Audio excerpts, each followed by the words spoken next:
আলহামদুলিল্লাহ, আল্লাহ রাব্বুল আলামিনের কাছে শুকরগুজার হচ্ছি যে আল্লাহ রাব্বুল আমিন আমাদেরকে সঈদুল আইয়াম জুমার দিনে আল্লাহ রাব্বুল আলামিনের কাছে অন্যতম শ্রেষ্ঠ মাস রমাদানে আল্লাহর শ্রেষ্ঠতম পছন্দনীয় স্থান মসজিদে আল্লাহর সৃষ্টির মাঝে সর্বোত্তম সৃষ্টি মানুষ তার মাঝে ঈমানদার করে আল্লাহর সবচেয়ে পছন্দনীয় মজলিস মাজালিসুল জিকিরে আমাদেরকে আগে ভাগে আসার বসার তৌফিক, যোগ্যতা, সুস্থতা, মন মানসিকতা, পরিবেশ পরিস্থিতি দান করলেন।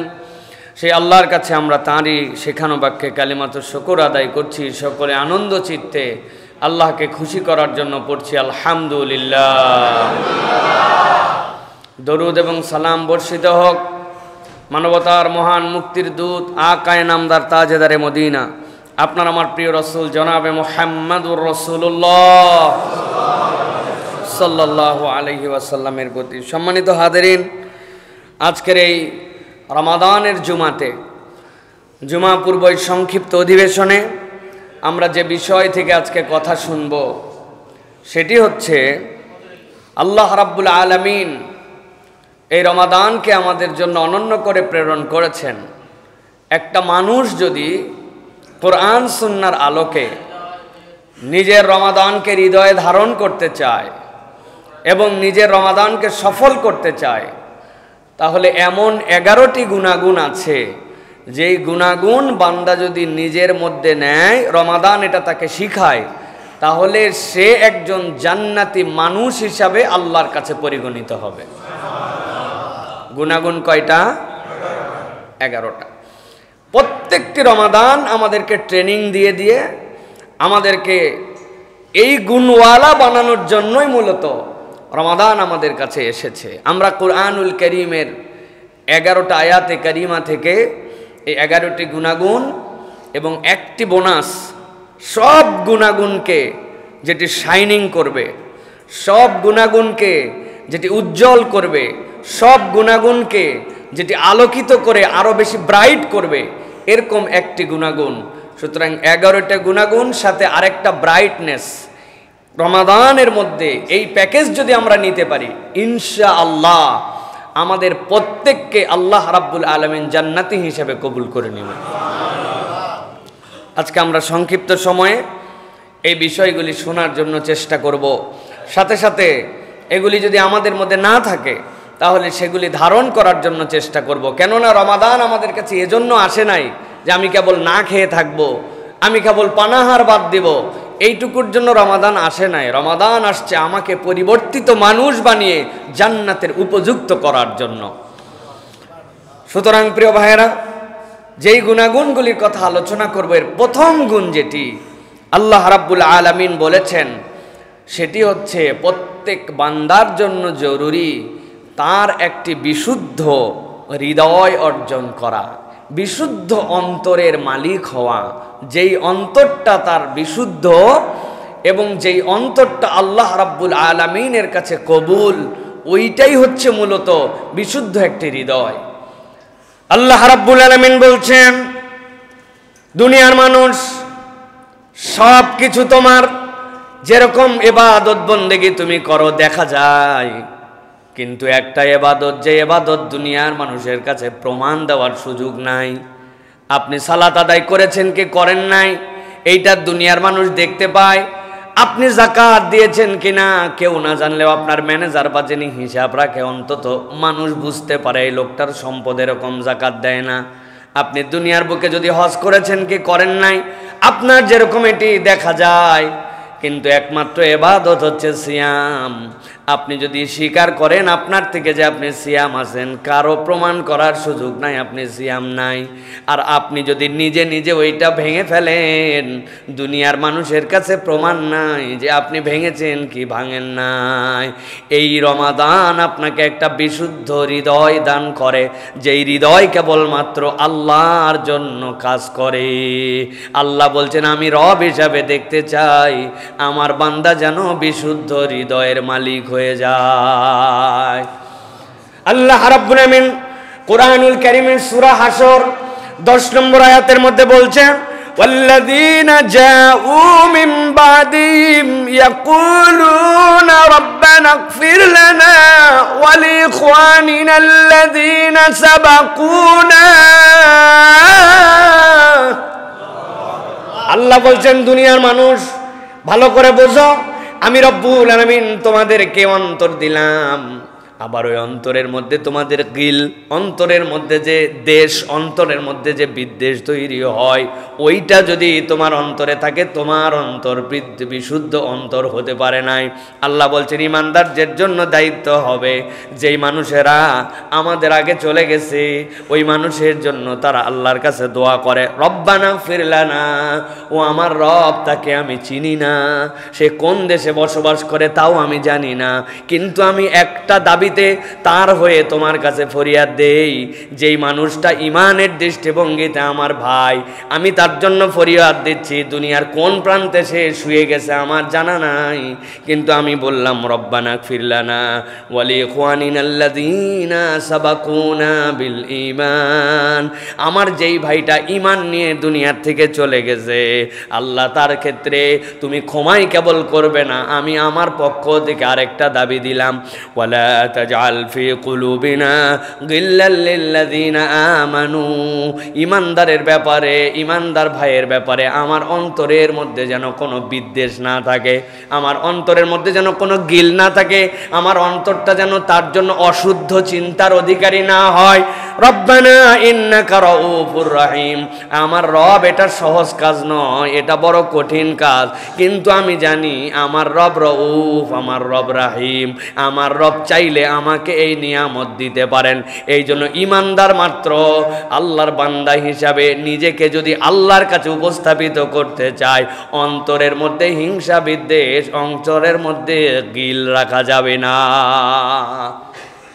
পচা এক অন্তর নিয়ে আমি আল্লাহর সামনে হাজির হয়েছি, সিয়াম পালন করতেছি, আমি দেখাচ্ছি রব আমি তোমার জন্য না খেয়ে আসি, আমি তোমার জন্য পানাহার ত্যাগ করেছি, কিন্তু অপর মুসলমানের জন্য অন্তরের ভিতরে তার হিংসা, তার অন্তরের ভিতরে অপরের প্রতি খারাপ ধারণা, তার অন্তর ভর্তি অপরের জন্য অশুভ কামনা, অন্তর তার পবিত্র হয় নাই। আল্লাহ বলছেন, ঈমানদারের জন্য তো তোমার ফরজ, তুমি আল্লাহর কাছে বলবে চিনি না আল্লাহ, সে আমার ঈমানদার ভাই, তুমি তাকে মাফ করে দাও, আর আমার সাথে তার অন্তরের যেন কোনো দূরত্ব না থাকে, এই দূরত্বটা তুমি দূর করে দাও। সুবহানাল্লাহ। এইটা হচ্ছে একটা সুগন্ধিযুক্ত অন্তর, এই অন্তরের দাম আল্লাহ বলছেন সবচেয়ে বেশি। এই অন্তর তুমি যদি গঠন করতে না পারো, তাহলে তোমার কিচ্ছুই ঠিক হয় নাই। নবী করিম সাল্লাল্লাহু আলাইহি সাল্লাম বলছেন, ইজা সালুহাত সালুহাল জাসাদু কুল্লু ওয়া ইজা ফাসাদাত ফাসাদাল জাসাদু কুল্লু আলা ওয়া হিয়াল কলব। উপরে পোশাক অনেক সুন্দর, চেহারাটাও এক্সিলেন্ট, 6 ফিট টল, দেখার কোনো সৌন্দর্যের অভাব নাই, কিন্তু নবী বলছেন তোমার ভিতরটা ঠিক হয় নাই, তোমার কিচ্ছু ঠিক হয় নাই, কেননা ওই কল্পটা যদি তোমার ঠিক না হয়, তোমার কোনো কিছুই ঠিক হয় নাই। এই জন্য মানুষের জীবনে তার রিফ্লেকশনটা পড়ে অন্তর থেকে, সে অন্তরে যেরকম চিন্তা করে তার বাহ্যিকতায় রিফ্লেকশন সেটা হয়, বাহিরটা ভিতরে আসতে পারে না, কিন্তু ভিতরটা বাহিরে আসে। অতএব ঈমানদার মাত্র এই রমাদান থেকে আমাদেরকে সিদ্ধান্ত নিতে হবে, কোনো মুসলমানের প্রতি, কোনো ভাইয়ের প্রতি, কোনো প্রতিবেশীর প্রতি, কোনো আত্মীয় স্বজনের প্রতি মন ধরাধরি হয়েছে, যা হওয়ার হয়ে গেছে, আল্লাহ আমি এখন থেকে কারো জন্য অন্তরে আর কোনো হিংসা বিদ্বেষ লালন করি না। এই অন্তর গঠন করতে পারে যে জান্নাতি মানুষ সে। সুবহানাল্লাহ। আর এই দোয়াটা সকলের জন্য করতে হবে। এই দোয়াটা যার জন্য করছি, কিয়ামত পর্যন্ত যে ভাইয়ের আসবে ওই দোয়ার হকদার তাহলে আমি হব। কেননা আমার আরেক ভাইও যখন বলবে আল্লাহ সাবাকুনা বিল ঈমান, যারা ঈমানের উপরে চলে গেছে তুমি তাদেরকে মাফ করে দাও, আপনি কি জানেন কোন লোক আপনার এই দোয়ার হকদার হয়ে গেছে? আপনি আমি কেউ জানি না। অতএব আমি যদি এই দোয়াটা আমার জীবনেও মৃত্যুর পরে পেতে চাই, তাহলে এই দোয়াটা সকলের জন্য করতে হবে। আল্লাহ যেন আমাদেরকে তৌফিক দান করেন। তাহলে 1 নম্বর হচ্ছে বিশুদ্ধ অন্তর। মনে থাকবে তো ইনশাআল্লাহ? অন্তর অশুদ্ধ, এইটা নিয়ে চলবে না প্রিয় ভাইরা। আমরা কথায় কথায় হিংসা, আমাদের অনেক মা বোনেরাও আছে এখন বিভিন্ন পারিপার্শ্বিক বিষয় নিয়ে হিংসা করে। একজন অমুকের সন্তানটা একটু ভালো স্কুলে চান্স পাইছে, তার রেজাল্টটা একটু ভালো হয়েছে, অমুকের ড্রেসটা সুন্দর, তার ফ্ল্যাটটা কিনা হয়ে গেছে, তাদের একটা নতুন গাড়ি হয়ে গেছে, সহ্য করতে পারে না। এরকম আছে না ভাই? আছেন? সহ্য হয় না, জ্বলে, খালি ভিতরে জ্বলে। এই জন্য আপনার অন্তরে হিংসা বিদ্বেষ আছে কিনা এইটার একটা থার্মোমিটার আছে পরীক্ষা করার জন্য। সেটা হচ্ছে অপরের কল্যাণ দেখে আপনার ভিতরে যদি একটু অস্বস্তি হয়, একটু কেমন কেমন লাগে, তাহলে বুঝবেন আপনার মনের মধ্যে এখনো ঝামেলা আছে।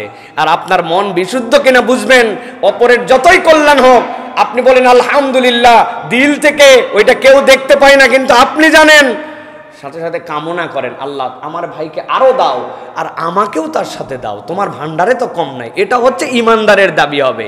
আর ইমানদার যদি উল্টাটা করে তাহলে ওইটা তার জন্য কোনো কল্যাণ নিয়ে আসবে না, উল্টা তার জন্য ওটা বিপদের কারণ হবে। কেননা তার সব ঠিক কিন্তু অন্তরটা দুর্গন্ধওয়ালা। তাহলে আমাদের অন্তরকে পরিষ্কার করতে হবে, মনে থাকবে তো ইনশাআল্লাহ। 2 নম্বরে আল্লাহ রাব্বুল আমিন বলছেন দুনিয়ার মানুষ সিয়ামের মাধ্যমে যে শিক্ষাটা অর্জন করে ওইটা তার পুরা জীবনের জন্য দরকার, সেইটা হচ্ছে সবর।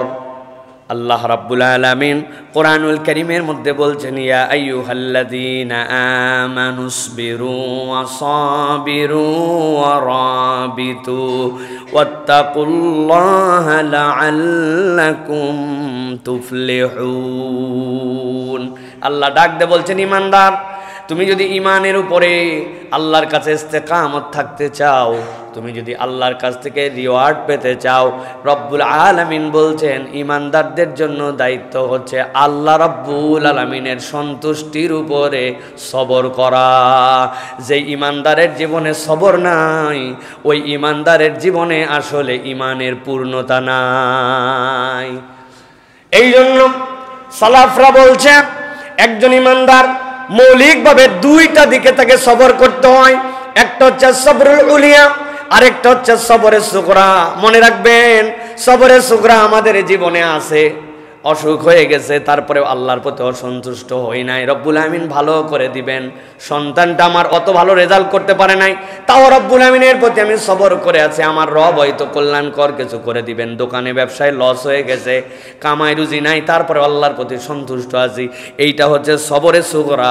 কিন্তু সবরে উলিয়া হচ্ছে আল্লাহর বিধান যেটা আপনার সামনে এসেছে, আপনি দুনিয়া একদিক হয়ে যেতে পারে কিন্তু আপনি কোনো অজুহাতে কোনো কারণ দেখায় আল্লাহর বিধান থেকে আপনি কখনো বাইপাস করেন না, আল্লাহর বিধান থেকে আপনি দূরে সরে যান না। একটুখানি মিথ্যা বললে ব্যবসাটা হয়ে যেত, বিক্রিটা হয়ে যেত। একটুখানি যদি সুদে টাকা ধার নিতাম তাহলে আর একটু পুঁজিটা বেড়ে যেত। ও চিন্তা করছে সুদ হারাম, মিথ্যা হারাম।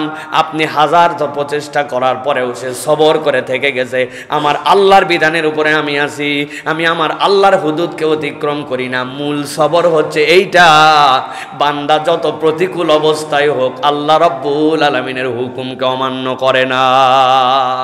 ওইটার নাম কি? সবর। কঠিন ক্ষুধা। আমি বাথরুমের ভিতরে গেছি, যাওয়ার পরে শাওয়ার ছেড়ে দিছি। শাওয়ার ছেড়ে দেওয়ার পরে পানি অত অ্যাক্টিং করেও খাওয়া লাগে না, নাকের উপর দিয়ে চলে যাচ্ছে, আমি 2বার খালি খাই নিছি। কি সমস্যা? দুনিয়ার কেউ তো দূরের কথা, নিজেও বুঝতে পারি নাই যে 2 ঢোক মেরে দিছি আমি। কিন্তু বলতেছে না না না, আমি আল্লাহর জন্য সবর করে আসি, কষ্ট হোক, কেউ না দেখুক, আমার রব দেখতেছে। রমাদান বলতেছে তুমি যে আল্লাহর জন্য হাজার তৃষ্ণার পরে পেট ভিতরে ডাকাডাকি, আপনাদের পেট ডাকে কিনা জানি না, ওরে ডাকাডাকি সন্ধ্যার পরের থেকে পেট চিন্তা করে আমার খাদ্য দাও, আমার খাদ্য দাও, চো চা কো কা করে না ভাই, হা হা। বলতে তুমি যত ডাকো কাজ হবে না, আমার আল্লাহ বলছেন খাওয়া যাবে না, সূর্য ডুববে তারপরে খাওয়া, এটা হুদুদুল্লাহ। আল্লাহ বলছেন তুমি যেরকম এই সবর করো, ওইরকম তোমার জীবনে প্রত্যেকটা ক্ষেত্রে আল্লাহর বিধানে তুমি যদি সবর করো তাহলে রমাদানের শিক্ষা তোমার মধ্যে আসছে। প্রিয় ভাইরা, এই জন্য আল্লাহ রাব্বুল আলামিন বলছেন সবর করো। এই জন্য সবর আলাত তাআত, সবর আলাল মাআসি আর সবর আলাল মানাজির, 3টা ক্ষেত্রে সবর আছে। যে আপনি গুনাহ থেকে বেঁচে থাকার সবর করেন, আরেকটা সবর করেন আল্লাহ রাসূলের ইতাআতের সবর, আরেকটা হচ্ছে নিজের অন্তর যা চায় সেটা নয়, আল্লাহ যেভাবে চান ওইটার উপরে সবর করা। এই সবর এই 3টা জায়গায় আছে আমাদের জীবনে। আমরা যদি এই সবর করি তাহলে আল্লাহ রাব্বুল আলামিন আপনার আমার জন্য এই রমাদানকে শিক্ষাকে গ্রহণ করে জান্নাতে যাওয়ার কারণ ঘটায় দিবেন। সুবহানাল্লাহ বলেন। তাহলে আজকে আমরা গুনাগুন শুনতেছি কয়টা? 11টা। কয় নম্বর গেছে? 2টা। তিন নম্বরে রমাদান আপনাকে কি শিখায়? রমাদান আপনাকে বিশ্বস্ততা দেয়। আল্লাহ বলছেন তুমি বিশ্বস্ততার গুণ অর্জন করো।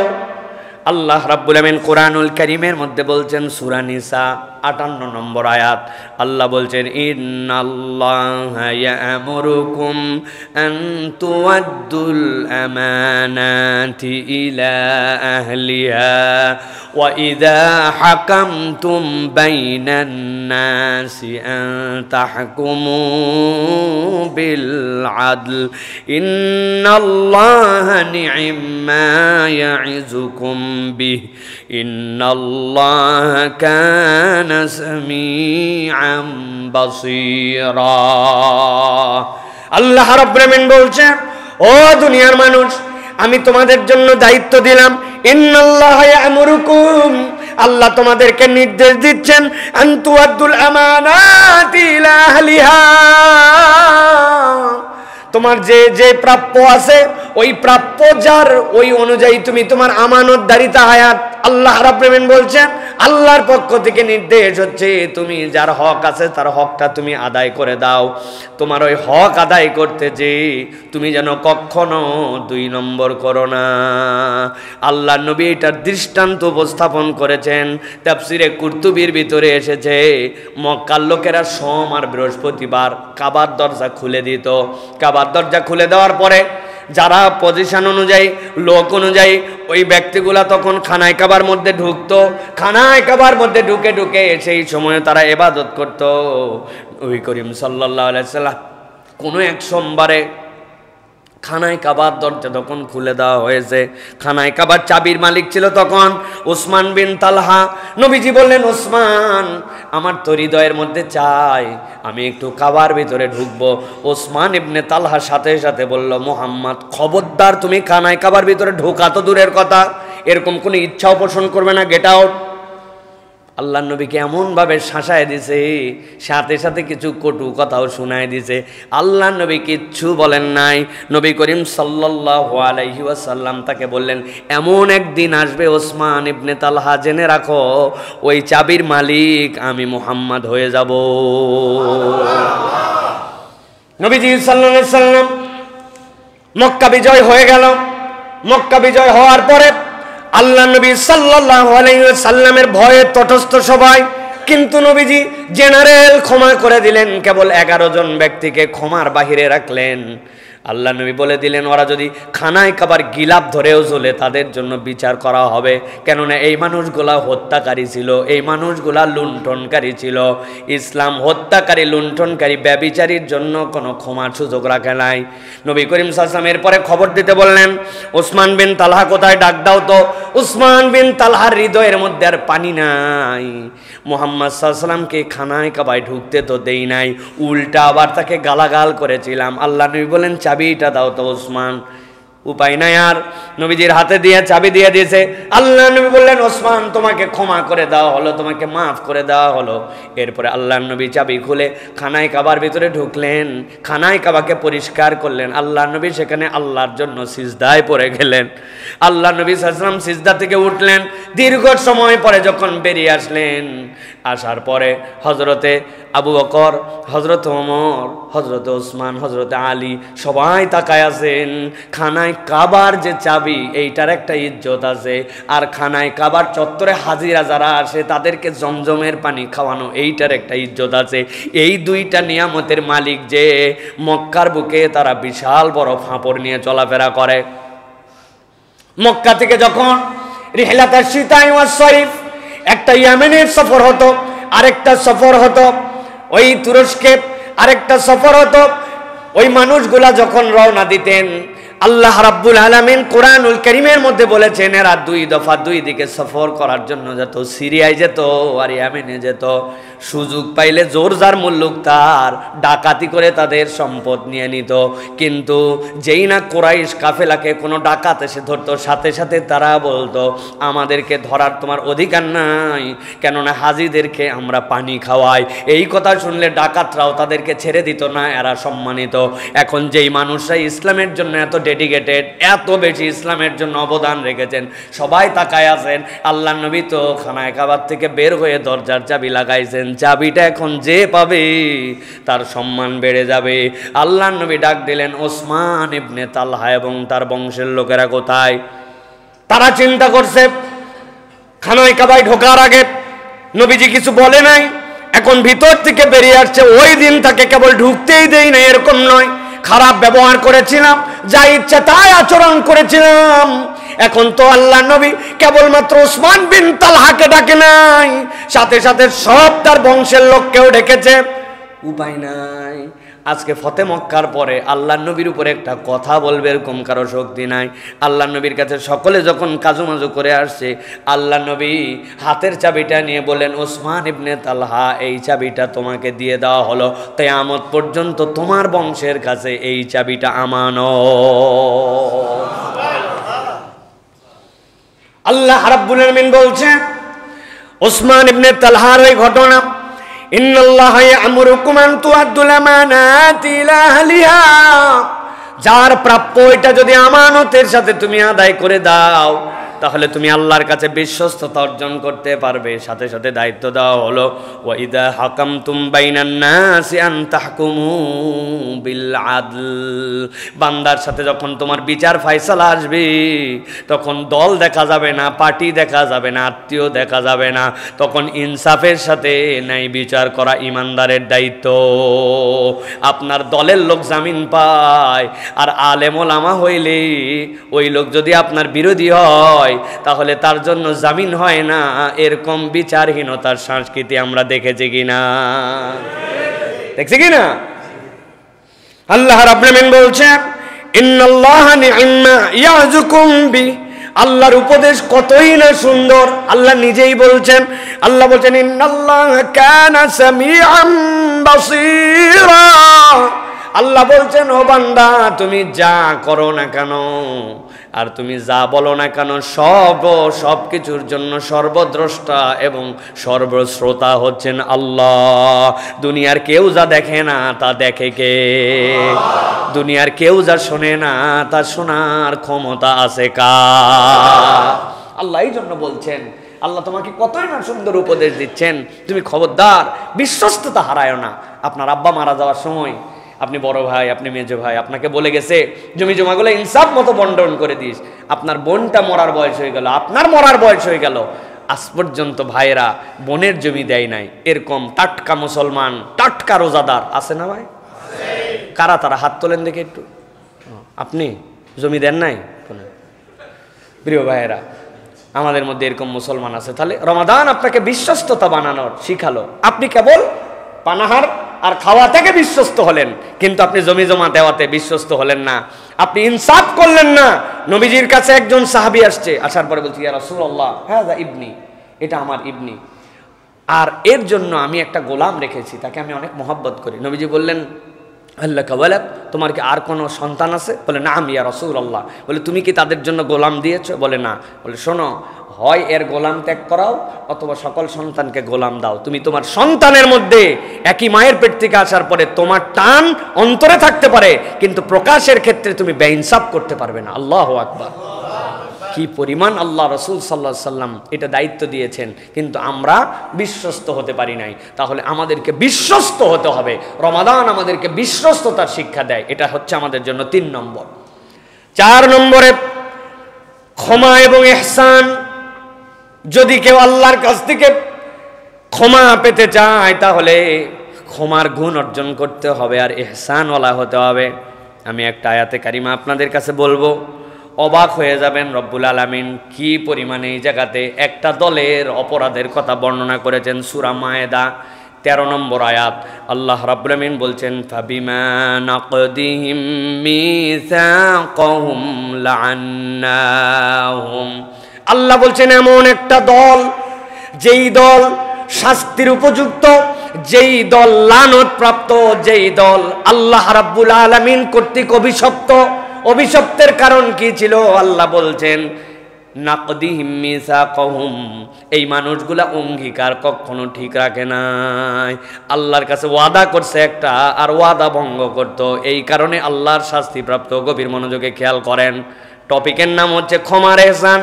কিন্তু আল্লাহ কি বলছেন খেয়াল করেন, আল্লাহ বলছেন এই মানুষেরা অঙ্গীকার রাখতো না, এই জন্য আল্লাহর পক্ষ থেকে এই মানুষগুলা সব সময় অভিশপ্ত।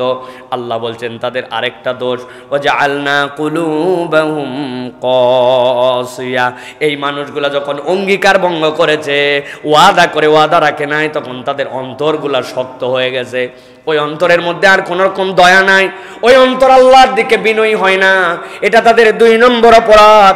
আল্লাহ বলছেন 3 নম্বর অপরাধটা আরো সাংঘাতিক, ইউহাররিফুনাল কালিমা আম মাওয়াদিই, ওই ব্যক্তিরা আল্লাহর কথাগুলাকে ইচ্ছামতো পরিবর্তন করে দিত। নিজেদের স্বার্থে যা দরকার ওইটা রাখতো, আর নিজেদের স্বার্থে যেটা দরকার নয় আল্লাহর কথাকে পর্যন্ত তারা বিকৃত করতে একটুকু তাদের হাত পা কাঁপতো না, একটু তাদের মনের মধ্যে কোনো রকম কষ্ট হতো না। আল্লাহ রাব্বুল আমিন বলছেন, ওয়ালা তাজালু তাত্তালিউ আলা খায়িনাতিন মিনহুম ইল্লা কলিলা, আল্লাহ বলছেন আর এই মানুষগুলা আরেকটা দোষ তাদের মধ্যে ছিল, এই মানুষগুলা আল্লাহ রাব্বুল আলামিনের হুকুম আহকাম থেকে অল্প সংখ্যক ছাড়া তারা পৃষ্ঠ প্রদর্শন করতে একটুকু তাদের কাছে কোনো রকম আল্লাহ রাব্বুল আলামিনের জন্য ভয় হতো না। আল্লাহ বলছেন এই মানুষ, যেই মানুষেরা অভিসম্পাদপ্রাপ্ত অঙ্গীকার থেকে দূরে থাকে, যেই মানুষদের অন্তরগুলা শক্ত হয়ে গেছে, আল্লাহর কথাগুলাকে বিকৃত করে, যেই মানুষগুলা আল্লাহর বাণীকে পৃষ্ঠ প্রদর্শন করে, অল্প সংখ্যক বাদে বুঝার পরেও তারা সেখান থেকে সরে আসে। আল্লাহ বলছেন এত অপরাধ থাকার পরেও নবী আপনাকে দায়িত্ব দেওয়া হলো ফাআফু আনহুম ওয়াসফাহ, 1 নম্বর দায়িত্ব আপনি তাদেরকে ক্ষমা করে দেন, আর আপনি তাদেরকে এড়িয়ে চলেন, পাশ কাটিয়ে চলেন। এই মানুষগুলার সাথে সম্পর্ক রাখবেন না, ঘনিষ্ঠতা থাকবে না, কিন্তু এই মানুষগুলাকে আপনি পারলে ক্ষমা করে দেন। একবার চিন্তা করে দেখেন এই মানুষগুলার অপরাধ আল্লাহর সাথে কত, আল্লাহ বলছেন তারপরেও আপনি তাদেরকে ক্ষমা করে দেন। আল্লাহ রাব্বুল আমিন বলছেন ইন্নাল্লাহা ইউহিব্বুল মুহসিনিন, নিশ্চয় রব তাকে পছন্দ করেন যেই ব্যক্তিরা ইহসানওয়ালা। অতএব আল্লাহর কাছে যদি আমি ক্ষমা পেতে চাই, তাহলে মানুষকে ক্ষমা করা, ভুলকে ক্ষমা করা, এটা হচ্ছে ইমানদারের অন্যতম ভূষণ হবে। এখনকার সমাজে আমরা খুব টাইট হয়ে গেছি, ভুল করছে তার একটা পানিশমেন্ট লাগবে, ভুলই, এটাকে আমরা কখনো আর নিজের মনে করে, আপন মনে করে এটা আমরা ক্ষমা করতে পারি না। অথচ আল্লাহর কাছে বান্দা যদি ক্ষমা পেতে চায়, তাহলে বান্দাকে ক্ষমা করতে জানতে হবে। হজের সফরে আপনাদের কাছে বলেছিলাম এর আগে, আমার এক মুরব্বী আরাফার ময়দানে আমি বক্তব্য দিচ্ছি, ওই সময় বললাম আসেন আমরা আমাদের টোটা ফাটা ভুল ভ্রান্তি যা আছে সবাইকে ক্ষমা করে দেই। এক মুরব্বী বলতেছে, বাবাজি সব ক্ষমা করতে পারলেও আমি একটা লোককে ক্ষমা করতে পারবো না, এই লোক আমার এমন একটা কথার কষ্ট দিছে, কলিজাটা মনে হচ্ছে ফুটা হয়ে গেছে আমার, এই ক্ষমা আমি করতে পারবো না। আমি রাগের মাথায় একটুখানি কৌশল করে ওনাকে ধাক্কা দেওয়ার জন্য বললাম যে চাচা আপনি যদি ওনারে ক্ষমা করতে না পারেন, আল্লাহ আপনারে ক্ষমা করবে না। কথা হচ্ছে আল্লাহ যে কারে ক্ষমা করবে আর করবেন এটা বলার আমি কে? আমার কত ছোটবেলার ভুল, বড়বেলার ভুল, আমার কত জানা ভুল, অজানা ভুল, ইচ্ছায় ভুল, অনিচ্ছায় ভুল, আল্লাহর কাছে আমার ভুলের পাহাড়। আর একটা লোক আমার কাছে একটা কথা দিয়ে কষ্ট দিছে, আমি তারা ক্ষমা করতে পারি না, তো এত ক্ষমা আমি কোত্থেকে পাবো? ওই মুরব্বীর দিলের মধ্যে কথাটা ধাক্কা লাগছে। সে খানিকক্ষণ পর চোখ দিয়ে পানি পরে বলছে, বাবাজি যাও, ওরেও মাফ করে দিলাম। আমি বললাম ইনশাল্লাহ আল্লাহ আপনারা মাফ করে দিবে। প্রিয় ভাইয়েরা, রব্বুল আলামিন আপনাকে আমাকে ক্ষমা করতে চান, কিন্তু তার জন্য আমাকে ক্ষমাশীল চরিত্র হতে হবে আমার মধ্যে, এইটা আল্লাহ রাব্বুল আলামিন দেখতে চান। আল্লাহ বলছেন এই জন্য ইন্নাল্লাহা ইউহিব্বুল মুহসিনিন, আল্লাহ ওই ব্যক্তিকে পছন্দ করেন যে ইহসানওয়ালা, আমার দিল ভর্তি ইহসান থাকবে, আমার দিল ভর্তি সব সময় দরদ থাকবে। আল্লাহ বলছেন এই দরদি দিল, ক্ষমাকারী দিল, এই ব্যক্তিকে আল্লাহ রাব্বুল আলামিন মাফ করে দেন। সুবহানাল্লাহ ওয়া বিহামদি। এই যে আমাদের রমাদান শাহরুল মুয়াসাত, এটা আমাদেরকে সহমর্মিতা শেখায়। আরেকজনের কষ্ট কি, আরেকজনের ক্ষুধার জ্বালা কি, আরেকজনের দুনিয়ার বুকে চলাফেরার কষ্ট, এই কষ্টটা কি, তৃষ্ণার কষ্টটা কি, এটা আপনাকে হৃদয় দিয়ে অনুভব করায় ভাই একটা কথা সত্যিকার, আপনার দিল ঠান্ডা তো সব ঠান্ডা। কি ভাই, আপনার দিল ঠান্ডা, ট্রিলিয়ন ট্রিলিয়ন টাকার মালিক, তুরস্কের মধ্যে ভূমিকম্প হয়েছে, বাড়ি ছিল তার 27টা, প্রতিটাতে 25টা করে ইউনিট, সবগুলা শেষ। পরের দিন সকালবেলা যেই লোক তার কাছে ভিক্ষা করতে আসতো প্রত্যেক দিন, রুটির একটা বেকারি ছিল ওই ব্যক্তির, ওই লোকও যে ভিক্ষুক সেও যেখানে এসে ত্রাণের জন্য দাঁড়াইছে, ওই 25 ফ্ল্যাটের মালিক সেও ওখানে এসে ওই একটা রুটির জন্য দাঁড়াইছে। আল্লাহ দুইজনের একদম সামনে পিছে দাঁড় করায় দিয়েছেন। বলে বোঝানোর উদ্দেশ্য হচ্ছে যে পেট হচ্ছে আসল ভাই। ওই লোক যদি মনে করতো আমার তো অনেক টাকা ছিল, যা গেছে গেছে, অথবা আমার না খেলেও চলবে না। আর যে লোক ভিক্ষুক সেও যদি চিন্তা করে তারও চলবে না, পেট। এই জন্য আল্লাহ রাব্বুল আমিন আপনাকে আমাকে শিখাচ্ছেন যে তুমি শাহরুল মুআসাতে ইহসান ওয়ালা হও। তোমার দিলে যদি ইহসান থাকে তাহলে আল্লাহ রাব্বুল আমিন তোমাকে জান্নাতি হিসেবে কবুল করবেন। আপনার কাছে রমাদান পার হয়ে গেল, আপনি ক্ষমাও করতে শিখলেন না, আপনি ইহসানওয়ালা হইলেন না। আল্লাহ তো দোয়াই শিখাইছেন যে হে বান্দা তুমি আমার কাছে দোয়া করো, আল্লাহুম্মা ইন্নাকা আফুউন তুহিব্বুল আফওয়া ফাআফু আন্নি। আল্লাহ আমার অপরাধের শেষ নাই, তুমি আমাকে ক্ষমা করো। আর জানি আল্লাহ তুমি না ক্ষমা করা পছন্দ করো, আল্লাহ অতএব আমাকে তুমি মাফ করে দাও। যেই রব ক্ষমা করা পছন্দ করে তার কাছে আমি মাফ চাচ্ছি, আর আমি কাউকে ক্ষমা করি না, তাইলে কেমনে হইল ভাই? এই জন্য আমাদেরকে ক্ষমার গুণ অর্জন করতে হবে। আল্লাহ যেন আমাদেরকে তৌফিক দান করেন। 5 নম্বরে বিনয়। 5 নম্বর কি? আল্লাহ রাব্বুল আমিন বলছেন সূরা শুআরা 215 নম্বর আয়াতের মধ্যে বলছেন মানুষ মাত্রই বিনয়ী হবে। আল্লাহ নবীকে আল্লাহ বলছেন ওয়াকফিদ জানাআকা লিমানিত্তাবাআকা মিনাল মুমিনিন। একটা মুরগি যেরকম বাচ্চা দেওয়ার পরে আকাশ দিয়ে যদি চিল চলে যায়, উপর দিয়ে যদি কাক চলে যায়, মুরগির মা কেমন করে যেন একটু শব্দ করে, বাচ্চাগুলি সব ডানাগুলা বের করে দেয়, বগলের মধ্যে চলে আসে, পেটের নিচে চলে আসে, ছোট্ট ছোট্ট ঠোঁটগুলি কেমনে কেমনে জানি পালকের ভিতর দিয়ে বের করে দেয়, মা আবার ঠোঁটগুলা দিয়া ঠোকা দিয়ে দিয়ে ভিতরে ঢুকায় দেয়। ওই মুরগির ছানাগুলি যেরকম চিল থেকে কাক থেকে বেঁচে যায়, আল্লাহ বলছেন ও আমার হাবিব, ও আমার নবী মুহাম্মদুর রাসূলুল্লাহ সাল্লাল্লাহু আলাইহি সাল্লাম, আপনাকে আমি দায়িত্ব দিলাম, আপনি আপনার ডানাগুলা ইমানদারদের জন্য রহম করে বিছায়া দেন।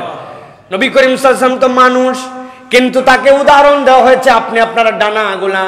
তার মানে আপনি আপনার অ্যাক্টিভিটিস, আপনি আপনার দিল, আপনি আপনার আচরণ, আপনি আপনার যাবতীয় কাজগুলি এমনভাবে সেট করেন ইমানদার যেন আপনার থেকে বিনয় পায়, ইমানদার যেন আপনার থেকে নিরাপত্তা পায়।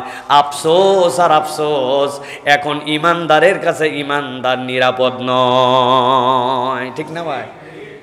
ভয় যে কারে টাকা ধার দিলাম, আল্লাহ মাইরেই দেয় কিনা, আর দেয় কিনা, এই টেনশন আছে না ভাই? হ্যাঁ, সব মুসলমান আমরা এখন এই বিনয় থেকে বেরিয়ে আসছি। আমাদের মধ্যে বিনয়ের আচরণ নেই। আমরা এমন ক্রুয়েল হার্ট হয়ে গেছি যে আমাদের মধ্যে বিনয়, এমনকি ফ্যামিলির সাথে নাই, বাচ্চা কাচ্চার সাথে নাই, কোনো জায়গায় আমাদের মধ্যে বিনয় নাই। যে যত বেশি উগ্র, যে যত বেশি রাগী, যে যত বেশি বদমেজাজি, সে তত বেশি পার্সোনালিটিওয়ালা, এরকম একটা ভাব আমাদের মধ্যে চলে আসছে। অথচ বিনয়ী হওয়া, নম্র হওয়া, হযরত আয়েশা সিদ্দিকা রাদিয়াল্লাহু তাআলা থেকে বর্ণনা আসছে, তিনি বলছেন যাকে বিনয় দেওয়া হয়েছে এই পৃথিবীর সব সে পেয়ে গেছে, আর যার মধ্যে লজ্জা দেওয়া হয়েছে সে ইমানের সব পেয়ে গেছে। যার লজ্জা আছে তার ইমান আছে, যার বিনয় আছে তার দিন তার সাথে আছে। সুবহানাল্লাহ। অতএব প্রিয় ভাইয়েরা, আমাদেরকে বিনয়ী মানুষ হতে হবে। আপনাকে সিয়াম কিভাবে বিনয়ী বানাচ্ছে খেয়াল করেন। আপনার সাথে কেউ গন্ডগোল করতে আসছে, আপনি বলবেন ভাই আমি রোজাদার, ভাই আমি তোমার সাথে ঝগড়াঝাটি করবো না, ভাই দোষ যার হয় হোক, কিন্তু আমি তোমার সাথে ঝগড়াতে নাই, তোমার সাথে গন্ডগোলে নাই। এই প্র্যাকটিস না সিয়াম আপনাকে শিখিয়েছে। কিন্তু আমরা তো রোজা থেকে এখন ক্ষুধা পেটে, আর এদিকে মাথা গরম, আরও ডবল গরম আমাদের মধ্যে। না ভাই, আগে কিল দিত না, এখন কিল দেওয়ার জন্য উঠে যায়। ওরে বাবারে বাবারে, এত গরম আমাদের মধ্যে। অতএব আপনাকে ট্রেনিং দিচ্ছে যে আপনি সবচেয়ে, সেনাবাহিনীর মধ্যে বলা হয় হার্ড ট্রেনিং সহজ যুদ্ধ। আপনি যত বেশি ট্রেনিংটা কঠিন করবেন তত বেশি যুদ্ধ আপনার জন্য সহজ হবে। আপনি যদি ট্রেনিংয়ে ছাড় দেন তাহলে যুদ্ধে জিততে পারবেন না। এখন আপনার ট্রেনিং আরে বেটা এমনি তো পেট ভরা থাকলে এমনি মেজাজ ঠান্ডা থাকে, এখন পেট ফাঁকা, লম্বা দিন, গরম, আরেকজন আবার চেতাইছে, এখন না তোমার পরীক্ষা দেওয়ার কথা, তুমি তো পেট ভরা, পরিবেশ ভালো, ভদ্রলোক সবগুলা, না তোমার গন্ডগোলের পরীক্ষা কি? এখন না পরীক্ষা দিতে হবে তোমার, যে তোমার ক্ষুধার জ্বালায় অস্থির, তৃষ্ণায় বুক ফেটে যাচ্ছে, লোক উল্টা পাল্টা তারপরেও কথা বলতেছে, চাইলে আমি কিল লাগাই দিতে পারি না, কিন্তু আমি সিয়াম আছি, আমি ট্রেনিং নিচ্ছি। আল্লাহ বলছেন এই বিনয়ের ট্রেনিং তুমি যদি নিতে পারো তো বিনয় হচ্ছে জান্নাতি মানুষের গুণাগুণ। সুবহানাল্লাহ। 6 নম্বরে আল্লাহ রাব্বুল আমিন বলছে সূরা ইব্রাহিমের 7 নম্বর আয়াতের মধ্যে, দুনিয়ার মানুষ তুমি যদি রব্বুল আলামিনের কাছে, আল্লাহর কাছে তুমি যদি গ্রহণযোগ্য হতে চাও, রব্বুল আলামিনের কাছে প্রিয় পাত্র হতে চাও, আল্লাহ বলছেন তাহলে তোমাকে শুকরগুজার বান্দা হতে হবে। যার জীবনে শুকরিয়া নাই তার জীবনে আসলে রবের কাছে উপস্থাপন করার মতো কিছুই নাই। আল্লাহ কোরআনে বলছেন وَإِسْتَأْذَنَ رَبُّكُمْ لَئِنْ شَكَرْتُمْ لَأَزِيدَنَّكُمْ وَلَئِنْ كَفَرْتُمْ إِنَّ عَذَابِي لَشَدِيدٌ। শতবার আপনাদের কাছে বলেছি, আল্লাহ রাব্বুল আমিন এই আয়াতে কারিমা উম্মতে মুহাম্মাদির জন্য দেন নাই। এই আয়াতে কারিমা ছিল মূসা আলাইহিস সালামের কওমের জন্য, যেই কম 1 বছর 2 বছর নয়, হাজার হাজার লাখ লাখ তাদের পুরুষ সন্তানকে মেরে ফেলা হয়েছে, তাদের নারীগুলাকে তারা দাসী বানিয়ে রেখেছে, তাদের কোনো সামাজিক মর্যাদা ছিল না, তাদের কোনো সম্মান ছিল না। ওই মানুষগুলাকে আল্লাহ রাব্বুল আমিন নিজ কুদরতে ফেরাউনের কবল থেকে মুক্ত করলেন। আল্লাহ রাব্বুল আমিনের কুদরত দেখায়া তাদেরকে সমুদ্র পার করে দিলেন। একটা রাস্তা দিয়ে নয়, 12টা রাস্তা দিয়ে পার হয়ে গেল, ওই পারে উঠে গেল। উঠে যাওয়ার পরে পিছনে তাকায় বলতেছে, মুসা পার তো হয়ে গেলাম কিন্তু রাস্তা তো আর নষ্ট হয় নাই, ওই রাস্তাতে তো ফেরাউনও আসতেছে, কেমনে পার করায় কি লাভ হলো বলো তো? এত বেশি এরা উদ্ধত, এত বেশি গাফেল। আল্লাহ ওইটার মধ্যে ফেরাউনকে চুবায় মেরে ফেললেন। এরপরে মূসা আলাইহিস সালামকে বলতে বললেন, বলো তোমার কওমকে যে তোমরা যদি এখন আল্লাহর কৃতজ্ঞ হও আল্লাহ নিয়ামত বাড়ায় দিবেন, আর যদি আল্লাহর অকৃতজ্ঞ হও জেনে রাখো আল্লাহর আযাব বড় কঠিন। ওই যে মূসা আলাইহিস সালামকে পার করা হলো, এরপরে মূসা আলাইহিস সালাম বলেন চলো এখন সবাই মিলে আমরা বাইতুল মুকাদ্দাস এইটাকে উদ্ধার করে এরপরে আমরা ক্ষান্ত হব।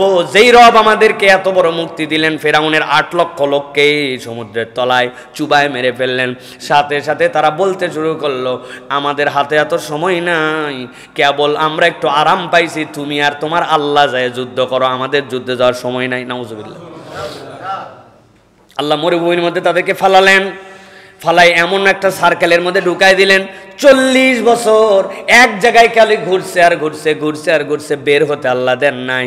ওই 40 বছর একটা প্রজন্মকে আল্লাহ ধ্বংস করে দিয়া তাদের উত্তরাধিকার যারা তাদেরকে বিশুদ্ধ রূপে তৈরি করে তারপরে আল্লাহ রাব্বুল আমিন বাইতুল মুকাদ্দাসকে বিজয় করেছেন। কিন্তু ওদের এই অকৃতজ্ঞতার কারণে আল্লাহ ছোট্ট একটু জায়গার মধ্যে 40 বছর তাদেরকে ঘুরাইছেন। আল্লাহ বলছেন ওই রব তোমাদেরকে বলছেন লা ইন শাকারতুম লাযিদান্নাকুম ওয়া লা ইন কাফারতুম ইন্না আযাবি লাশাদীদ। আমি আল্লাহ দায়িত্ব দিলাম তুমি আল্লাহর প্রতি কৃতজ্ঞ হও, আল্লাহর কৃতজ্ঞ হলে নিয়ামত বেড়ে যাবে, আর আল্লাহর অকৃতজ্ঞ হলে আযাব আসবে। অতএব আল্লাহর কৃতজ্ঞ বান্দা হওয়া, রব্বুল আলামিন আপনি আমাকে যে নিয়ামত দিয়েছেন ওই নিয়ামতের প্রতি আমি সন্তুষ্ট, আমি আপনার প্রতি সন্তুষ্ট। ওই নিয়ামতে সন্তুষ্ট কোনটা? রব আপনি আমাকে ঈমান দিয়েছেন, আপনি আমাকে ঈমানের মালিক বানিয়েছেন। অনেক কিছু না থাকতে পারে কিন্তু পৃথিবীর সব মানুষ থেকে আমি আলাদা, আমাকে আপনি ঈমানের দর্শন দিয়ে আপনি আমাকে জান্নাতের পথে নিয়েছেন। আমার বাড়ির ধারে 3 প্রজন্ম অন্য ধর্মাবলম্বী লোক আছে, তার দাদাও ছিল অন্য ধর্মাবলম্বী, বাপ ও তার সন্তানও, আর তার সাথে একই ওয়াল। আল্লাহ আপনি আমাকে মায়ের পেটের থেকে ঈমানের নিয়ামত দান করেছেন, এর থেকে বড় দয়া আমার জন্য কি হতে পারে? আপনার বাজারে এরকম লোক আছে না? 4 প্রজন্ম ব্যবসা করে অমুসলমান আছে না? আপনি কেনাকাটা করেন তাদের দোকান থেকে, এরকম লোক আছে না? আপনি চুল কাটান, এরকম লোক আছে না? 5 প্রজন্ম তা আপনি আপনার আমার কি এমন যোগ্যতা, কি এমন আল্লাহর জন্য আমরা করে ফেলছি যে আল্লাহ আমাকে অটোমেটিক দৌলতে ঈমান দিলেন, আর ওই বেটা ঈমান পাইল না। আল্লাহু আকবার। আল্লাহ বলছেন তুমি যদি কৃতজ্ঞ হও আমি রব এই নিয়ামত বাড়াই দিব, আর যদি কৃতজ্ঞ না হও খালি আল্লাহর তালাশির মধ্যে আছে, আল্লাহ খালি দিল না, পাইলাম না, মানে আল্লাহরে শুধু ব্লেম করার উপর আমি আছি না ভাই, আল্লাহকে শুধু ব্লেম করার উপরে আছে। আপনি এই জন্য খুঁজে খুঁজে আল্লাহর নিয়ামতের কৃতজ্ঞতা আদায় করেন। আল্লাহ রাব্বুল আলামিন বলছেন আমি তোমাকে কেমনে বাড়াতে হয় আমি তোমাকে বাড়াই দেবো। সুবহানাল্লাহ। রমাদানে চুপ করে থাকবেন, এটা একটা আমল। রমাদানের এই আমল আমাদের নাই। রমাদানে একটা মুরাকাবা থাকবে আপনার, দিন রাত মিলায়া 20 মিনিট কারোর সাথে কোনো কথা নাই, দুনিয়াবি কোনো কিছু নাই, মোবাইল থেকে ডিস্ট্রাস্ট, সব কিছু থেকে নিরিবিলি আপনি আল্লাহর কাছে চুপ করে ভাবতেছেন আর আল্লাহর কাছে কৃতজ্ঞ হচ্ছেন যে আপনি আল্লাহ তুমি যে আমাকে কত দয়া দিছো, কি আমি হতভাগা যে আমি এটা চিন্তার মধ্যেও আনতে পারি না। আল্লাহ তুমি আমাকে একটু স্মরণ করায় দাও তো আল্লাহ যে আমার প্রতি কত দয়া। আল্লাহু আকবার। বাজার করলে আমি মুখ দিয়ে খাই, কিন্তু আমার অক্সিজেন তো আমার কিনে খাওয়া লাগে না। আল্লাহ আমার যদি অক্সিজেন কিনে খাওয়া লাগতো তাহলে তো আমি শেষ হয়ে যেতাম। আল্লাহ আমার গাড়িতে প্রত্যেক সপ্তাহে মোবাইল দেওয়া লাগে, কিন্তু তুমি এই যে আমার ঘাড় অনবরত নড়াচ্ছি, আমার মুখগুলো অনবরত এই যে কথা বলতেছি দাঁতের এটা নড়ে যাচ্ছে, কে এই জায়গায় মোবাইল দিয়ে দিল, কে এই জায়গায় গিরিজ দিয়ে দিল। আমার চোখের পাতা যদি শুকিয়ে যেত তাহলে তো আল্লাহ একবার দুইবার ফেললে আমার চোখের উপর দিয়ে আঁচড় পড়ে আমার চোখ অন্ধ হয়ে যেত। আল্লাহ এই চোখের মধ্যে অনবরত কে এই লিকুইডটা দিয়ে দিচ্ছে। আলহামদুলিল্লাহ আল্লাহ, আমি তোর কৃতজ্ঞতা আদায় করতে পারি নাই আল্লাহ প্রপারলি। আল্লাহ তোমার প্রতি আমার কৃতজ্ঞতা। আপনি 20 মিনিট এরকম নিরিবিলি, রমাদানের এটা অন্যতম আমল। হাজার আমল করি আমরা, দোয়া করি আমরা, অনেক কিছু করি আমরা, কিন্তু আল্লাহর জন্য ব্যক্তিগতভাবে চুপ করে থেকে নীরব হয়ে মুখ বন্ধ করে আল্লাহর জন্য একটু একাকিত্ব সময় কাটানো, এটা আমাদের জীবন থেকে হারায় গেছে। ঠিক না ভাই? কোলাহল আমাদেরকে ব্যস্ত করে দিয়েছে, কোলাহল আমাদেরকে আকৃষ্ট করে ফেলেছে, কিন্তু নীরবতা আমাদেরকে আকৃষ্ট করছে না। বান্দার জীবনে একটা নীরবতার সময় দরকার। বান্দা চুপ করে থাকবে, একাকী হয়ে যাবে, কিচ্ছু পড়তে হবে না, চুপ করে আসেন আপনি, একদম চুপ, কথাও বলি না, কিচ্ছু না, নীরব, আমি আল্লাহর জন্য নীরব, কোনো তসবিহ তাহলিল না, এমনকি আল্লাহর হামদও করতেছেন না, কিন্তু আপনি চুপ আছেন। এটা আপনার পার্সোনাল টাইম। বড় বড় নিঃশ্বাস নেন, লা ইলাহা ইল্লাল্লাহ বলে বলে আপনি বড় বড় নিঃশ্বাস নিয়ে বুক ভর্তি নিঃশ্বাস, আস্তে আস্তে করে নিঃশ্বাসটুকু ছাড়েন আর আল্লাহ রাব্বুল আলামিনকে স্মরণ করেন। সুবহানাল্লাহ গুলা একবার নখে হাত দিছেন, এক সুবহানাল্লাহর মধ্যে কত কি আছে, আপনি সুবহানাল্লাহ এত জোরে যান কেমনে? আপনি একদিন 33 বার সুবহানাল্লাহ পড়তে 33 মিনিট লাগবে। আল্লাহ আমি সুবহানাল্লাহ বলতেছি তোমার জন্য, তুমি পবিত্র, তুমি এমন রব যাকে দেখার জন্য আমার বড় আকর্ষণ। সুবহানাল্লাহ, আসমানটা কিভাবে সৃষ্টি হলো? আমার 10 ফিট বাই 10 ফিট ঘরে 4টা খুঁটি, আসমানে কোনো খুঁটি নাই। সুবহানাল্লাহ, সুবহানাল্লাহ। আল্লাহ রে, আমার অল্প একটু পানি টেনে নিয়ে ট্যাঙ্কির মধ্যে উঠানো লাগে, আমি না পানি উঠালাম, উপরে কত ময়লা পানি, কেমনে ফিল্টার হয়ে আবার নিচে পানিটা চলে গেল। সুবহানাল্লাহ। আল্লাহ তুমি আমার সন্তানটাকে আমার জন্য দান করেছো। পৃথিবীতে কত নিঃসন্তান দম্পতি আছে, কত প্রতিবন্ধী আছে, কিন্তু তুমি আমার সন্তানটাকে সুন্দর রেখেছো। সুবহানাল্লাহ। আপনি ভেবে ভেবে 33টা আল্লাহর এরকম গুনাগুন দিয়ে সুবহানাল্লাহ বলেন, আলহামদুলিল্লাহ বলেন, আল্লাহু আকবার ভেবে ভেবে বলেন। আপনি 100টা এরকম ওজিফা 20 মিনিট ভেবে বলেন, দেখেন আপনার হৃদয়টা ভরে যাবে, আল্লাহ আপনাকে নিয়ামত দিয়ে ভাষায় দিবে। সুবহানাল্লাহ। রমজানে বহু আমল করলাম, নীরবতার আমল আমাদের নাই। অতএব এই নীরবতা, আল্লাহর জন্য চুপ করে যাওয়া, ভেবে ভেবে আল্লাহর জন্য একটুখানি মনে মনে আল্লাহকে কৃতজ্ঞতা জানানো, এটা হচ্ছে আল্লাহর পক্ষ থেকে আপনার আমার নিয়ামত প্রাপ্তির অন্যতম একটা অনুষঙ্গ হবে। আল্লাহ আমাদেরকে তৌফিক দান করেন। বাসায় সবাই ঘুমায় গেছে, চুপ করে উঠে যাবেন। উঠে গেলাম, উঠে যাই একাই। অনেক লোকের সামনে অনেক কিছু হয় না ভাই, কেউ জেনে ফেললে আমল করে মজা পাওয়া যায় না। সবাই ঘুমাই গেছে, উঠে গেছে, আপনি টার্গেটে আছেন যে আজকে সবাই ঘুমাইছে, দিয়ে 20 মিনিট কেউ জানবে না, চুপ করে একটু ড্রয়িং রুমের ফাঁকে, চুপ করে একটুখানি টেবিলের ফাঁকে যাই একটুখানি 2 রাকাত সালাত আদায় করে বসে গেছেন। বসে একটু দেখবেন দিল দিয়ে 1 দিন 2 দিন প্র্যাকটিস করেন, দিলের মধ্যে একটা তৃপ্তি পাবেন যে আমি আল্লাহর কৃতজ্ঞ বান্দা হতে চাই। আল্লাহ আমি তো জানি না কেমনে তোমার কৃতজ্ঞ হতে হয়, আল্লাহ তুমি সেটাও আমার অন্তরের মধ্যে দিয়ে দাও রব্বুল আলামিন। আপনি যদি এইরকম করে আল্লাহর হামদ করেন, ইনশাআল্লাহ আল্লাহ রাব্বুল আলামিন আপনার আমার নিয়ামত বাড়ায় দিবেন। বলেন আল্লাহুম্মা আমিন। তাহলে আল্লাহর শুকর মনে থাকবে এটা ইনশাআল্লাহ। 7 নম্বরে ভয়। সিয়াম আপনাকে ভয় শেখায়। বান্দাকে আল্লাহ ভয় করতে বলেছেন। আল্লাহ বলছেন লা তুকাতিলুনা কওমান নাকাসু আইমানাহুম ওয়া হাম্মু বিইখরাজির রাসূলি ওয়া হুম বাদাউকুম আউওয়ালা মাররা। আল্লাহ বলছেন কি হলো তোমাদের, যেই মানুষেরা প্রতিশ্রুতি ভঙ্গ করে তাদের সাথে তোমরা যুদ্ধ করবে। প্রতিশ্রুতি যদি কেউ ভঙ্গ করে, তোমাদের সাথে যে চুক্তি ছিল চুক্তি যদি ভঙ্গ করে, তখন ইমানদার তাদের সাথে আল্লাহর হয়ে যুদ্ধ করবে। আল্লাহ বলছেন ওয়া হাম্মু বিইখরাজির রাসূল, কত দুঃসাহস তাদের, তারা আমার রসুলকে এই কাবা থেকে বের করে দিয়েছে। ওয়া হুম বাদাউকুম আউওয়ালা মাররা, উস্কানিদাতা তারাই ছিল, মুসলমান কখনো উস্কানিদাতা হতে পারে না। আল্লাহ রাব্বুল আলামিন বলছেন আতাখশাউনাহুম ফাল্লাহু আহাক্কু আন তাখশাউহু ইন কুনতুম মুমিনিন। দুনিয়ার কাউকে ভয় করার দরকার নাই, আল্লাহ বলছেন ভয় করার দিক দিয়ে তোমার রবই সবচেয়ে বড় হকদার, ঠিক কি না? তাহলে আমার প্রকৃত ভয় কার জন্য হবে? আল্লাহর জন্য। প্রকৃত ভয় কার জন্য? প্রকৃত ভয় হবে সিসি ক্যামেরার জন্য, ঠিক না ভাই? দুদকের জন্য। হ্যাঁ প্রিয় ভাইরা, এগুলো তো সব আমরা দেখে ফেলেছি। সিসি ক্যামেরার ভয় আমাদেরকে কি দিতে পারে, দুদকের ভয় আমাদেরকে কি দিতে পারে, দেশকে ফকির বানায় দেওয়ার জন্য যা করা লাগে সব করতে পারে, অথচ সব আইন কানুনই ছিল। প্রিয় ভাইরা, এই জন্য আমরা বলবো আল্লাহ রাব্বুল আলামিনকে ভয় করা, এটা কে শিখায়? রমাদান শিখায়। কে শিখায়? রমাদান শিখায়। এই জন্য আমরা আল্লাহকে ভয় করে পানি খায় না, আল্লাহকে ভয় করে আলহামদুলিল্লাহ পানাহার করে না, কিন্তু টেবিলের নিচ দিয়ে ঘুষ খায়। আছে না ভাই? আহা, বিরাট বড় রোজাদার, ওনার দোকানের মধ্যে 2 নম্বর মাল 1 নম্বর করে বেচে ফেলে, আল্লাহর জন্য সে না খাই আছে। ইফতার করায় আবার কয় আমার দোকানে ইফতারে কোনো হিসাব, কোনো খরচ আমি হিসাব করি না, সবাইরে খাওয়াই, যে আছে তারই খাওয়াই, কিন্তু উনি মসুরের ডাল দেশি বইলে বিদেশিটা 2 নম্বরটা বিক্রি করে। আছে না ভাই? সোয়াবিন তেলের বোতলগুলা নিজের মতো সরাই রেখে সিস্টেম করে বান্দাদেরকে কষ্ট দেয়। উনিও রোজাদার, উনি আল্লাহকে ভয় করে, তাই তো না? উনি ভোক্তা অধিকারের ভয় একটু একটু করে, কিন্তু আল্লাহরে ভয় করে না। আল্লাহ বলছেন তোমার রোজার কসু তুমি বোঝো নাই, তোমার রোজার বুঝই হচ্ছে তুমি নিরেট আল্লাহকে ভয় করো, দুনিয়ার কেউ দেখলেও ভালো না দেখলেও ভালো, ঠিক কি না? কিন্তু আমরা এই ভীতি অর্জনকারী মানুষ হতে পারছি না প্রিয় ভাইরা। তাহলে সিয়াম আমাদের জন্য প্রপার কাজ করবে না। তাহলে আমাদেরকে ভয় করতে হবে কাকে? এটা কি মুখে মুখে?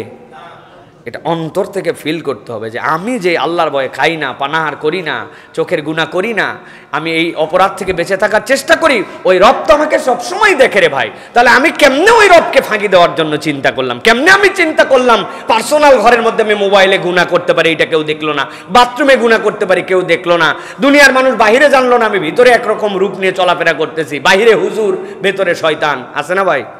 আছে, প্রচুর আছে। কি আমরা আবার আছে কি জিনিস? আছে বললেই তো মজা, এই আছে বাদ দিচ্ছি আমি, আমরা আছে বাদ। 8 নম্বরে ন্যায় নিষ্ঠা। আল্লাহ রাব্বুল আলামিন সূরা হুদ 112 নম্বর আয়াতে বলছেন দুনিয়ার মানুষ আমি আল্লাহ দায়িত্ব দিচ্ছি, ফাস্তাকিম কামা উমিরতা ওয়ামান তাবা মাআকা ওয়ালা তাতগাউ ইন্নাহু বিমা তা'মালুনা বাসীর। আল্লাহ বলছেন ফাস্তাকিম কামা উমিরতা, আল্লাহ যেরকম ভাবে নির্দেশ দিয়েছেন তুমি ন্যায়ের উপরে সেরকম ভাবে থাকো।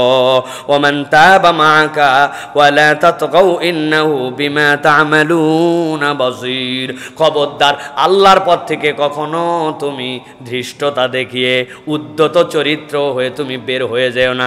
জেনে রাখো তুমি যা করো সব আল্লাহ জানেন, সব রব্বুল আলামিন দেখেন। সাংঘাতিক আয়াত। ন্যায়নিষ্ঠ হওয়া জীবনের প্রত্যেকটা পর্যায়ে ন্যায়নিষ্ঠ হওয়া গুরুত্বপূর্ণ। আমি মনে করছি ন্যায়নিষ্ঠতার দায়িত্ব কেবল বোধহয় ওই যে জজ সাহেবের, তাই না? জজ সাহেবের না, প্রত্যেকের জীবনে ন্যায়নিষ্ঠতা আছে প্রিয় ভাইয়েরা। আপনি ভেজা পা, আপনার অজু করছেন, করে আপনি পরে মসজিদে আসছেন, আপনার স্যান্ডেলটা একটু পেছনে খুলছেন, খুলে আপনার ভেজা পা দিয়ে আরো 4 জনের স্যান্ডেল মারায়া, 4 জনের স্যান্ডেল চাপায়া চিন্তা করছেন কার স্যান্ডেল কি হয়েছে, আমি কে দেখছে তাই।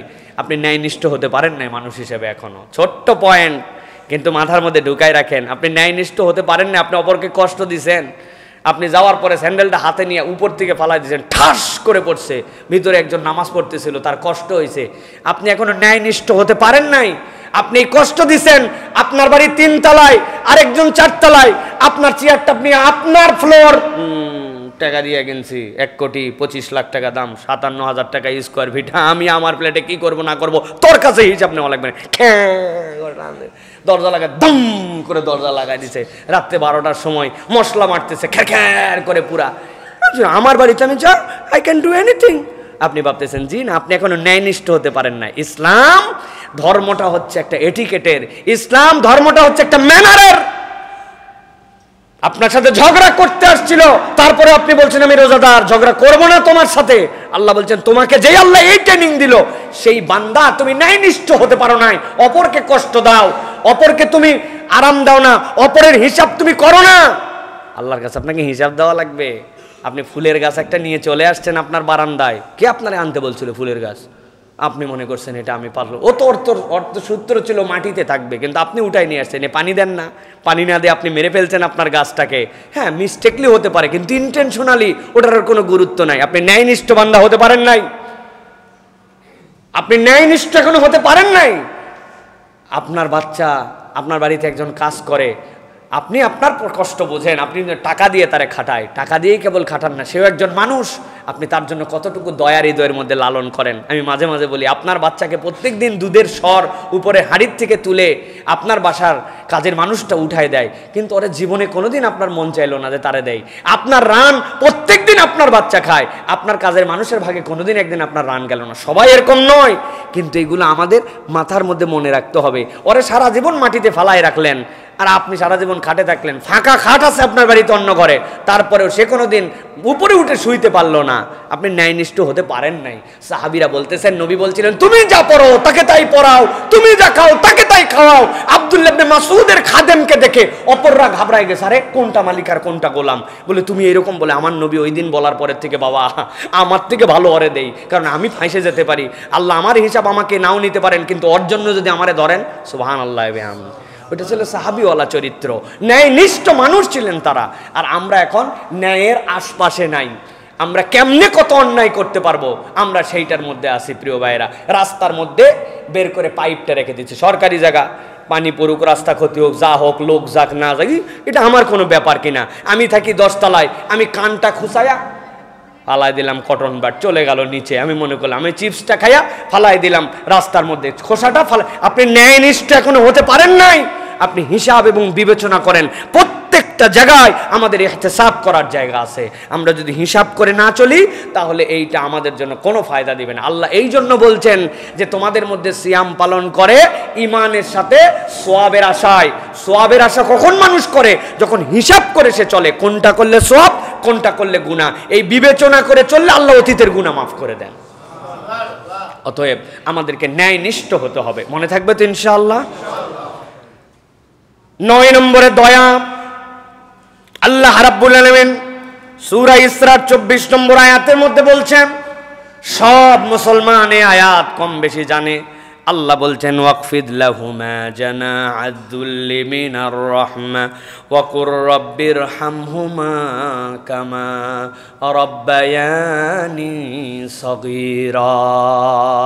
আল্লাহ বলছেন, ও দুনিয়ার মানুষ, তোমার পিতা মাতা তোমার দয়ার জন্য সবচেয়ে বড় হকদার।